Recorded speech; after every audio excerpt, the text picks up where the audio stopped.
new psychological study from the National Institute of Mental Health. The pseudoscience called eugenics, created and promoted by psychiatrists decades before the Nazis came to power. The eugenics movement got started in 1883 with Francis Galton, and he felt that human beings should take evolution in their own hands, and that the most talented individuals, the most healthy individuals, the most attractive individuals should have more offspring. There was great concern that people that they considered had poor genes were reproducing faster than the people they considered had good genes. They felt that a medical solution might be the proper one. This is what led to the sterilization movement. It resulted in sterilization of mentally ill people, sterilization of retarded people, sterilization of people we don't like politically and sociologically. So the problem is not with genetics. The problem is a pretend phony genetics used to justify inhumane social policies. Though never proven as anything but theory, by the early part of the 20th century, eugenics had spread to almost 30 countries, from England to Brazil, Mexico, Sweden, Russia, and most notably, the United States, where forced sterilization was widely practiced. Eugenics movement in Germany was somewhat different than the eugenics movement in the United States in that there were many more physicians and psychiatrists.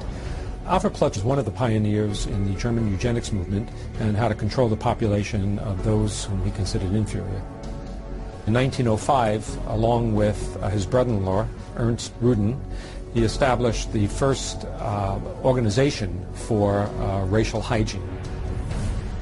Alle Nationen haben sich mit einer außergewöhnlich großen Menge an minderwertigen, schwachen, kranken und Verkrüppelten abzugeben. Durch kluge Gesetze über Sterilisation würden wir auch in der Lage sein, den vernünftigsten Weg der Zeugung herbeizuführen. Hitler was particularly impressed by American eugenicist Madison Grant.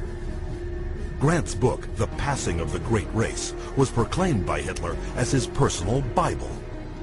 In his book Mein Kampf, Hitler further hailed eugenics as the science that would rebuild the German nation. Körperlich oder geistig gesund ist, dem ist es nicht erlaubt, seine Krankheit an seine Kinder weiterzugeben. Das Recht auf persönliche Freiheit wird durch seine Pflicht, die Rasse zu beschützen, eingeschränkt. The German eugenicists welcomed the Nazi advent to power because the Nazi program could fund the very programs that they had in mind. The Nazis gave them political support, financial support, and conversely, the psychiatrists gave the Nazis a medical justification for their genocidal policies. Something like 40% of German psychiatrists had joined the SS by 1933. They weren't forced into the SS, they just joined it naturally, because the beliefs were very, very similar. Ruden and his work led directly to the decision to move from sterilization to murder. Their plan was simple. First, convince the public that feeble-minded undesirables wanted to escape the burden of their existence, but could not say it, and that killing them was an act of mercy. Then extend the definition of inferior to include Jehovah's Witnesses, Jews, gypsies, homosexuals, all unworthy of life. Psychiatrists produced propaganda movies known as the Nazi killing films, shown in all 5,300 theaters throughout Germany. Geisteskrankheit ist als ein Erbübel eine der größten Gefahren für die Volksgesundheit. Irrtum ist, dass sich solche Kranken glücklich fühlen und am Leben hängen. Sie haben überhaupt kein Daseinsbewusstsein. Wer von ihr befallen wird, dem ist die schwerste Last des Schicksals auferlegt. Ein Dasein ohne Leben.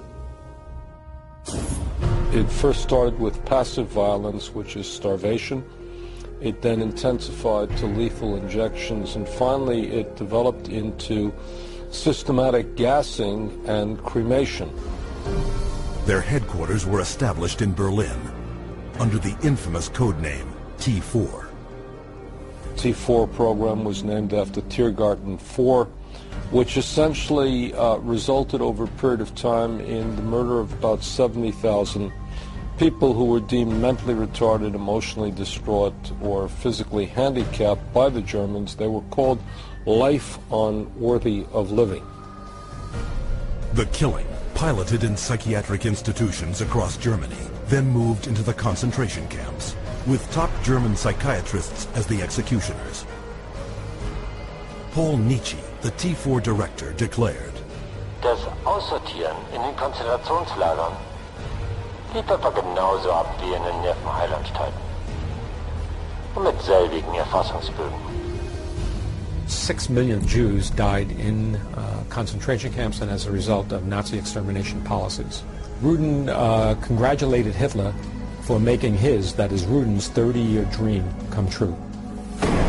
After the Nazi surrender, an international court of justice was held to put psychiatry on trial for its war crimes. But American psychiatrists, fearing a permanent blow to the future of psychiatry, stepped in by shifting the blame onto a handful of German psychiatrists. There were some doctors who were prosecuted, but very few. Ernst Rudin returned to Switzerland at the end of the war. He did not serve any prison time. One of the strangest things of all about the legacy of Nazi science is that some of the nastiest psychiatric eugenicists at the end of the war went back to work either in Germany or sometimes in the United States. What began with a psychiatric plan to eliminate undesirable humanity had now spread throughout the civilized world and was responsible for the murder of 11 million people. Never brought to justice, psychiatrists, as you will see, continued to advance eugenics around the world. And today we see the results. In racism, human misery, and unending social conflict.